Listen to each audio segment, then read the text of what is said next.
महाराष्ट्र विधानसभेचा कार्यकाळ आज संपला आहे। त्यामुळे मुख्यमंत्री एकनाथ शिंदे यांनी राजभवनावर जात आपल्या मुख्यमंत्री पदाचा राजीनामा दिला। त्यानंतर ते काळजीवाहू मुख्यमंत्री म्हणून काम पाहतील। नव्या सरकारचा शपथविधी होईपर्यंत ते काळजीवाहू मुख्यमंत्री पदावर राहतील।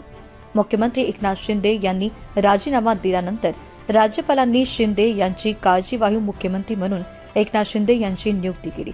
त्यामुळे नव्या सरकारचा शपथविधी होईपर्यंत शिंदे हे काळजीवाहू मुख्यमंत्री असतील। यावेळी उपमुख्यमंत्री देवेंद्र फडणवीस, अजित पवार, दादा भुसे, दीपक केसरकर यांची उपस्थिती होती।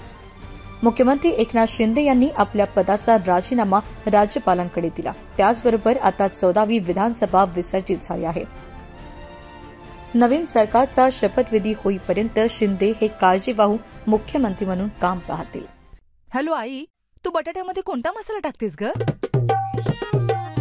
वांगी बटाटा असो की मिसळ, तर्री चणे का मसाला ढे मस्जी त्याची चव बनवितो एकच नंबर मसाला, सगळ्यात हा फेमस जी गोडा मसाला जी नाव हाय सुरुची गोडा मसाला डोळे मिटून निवडा।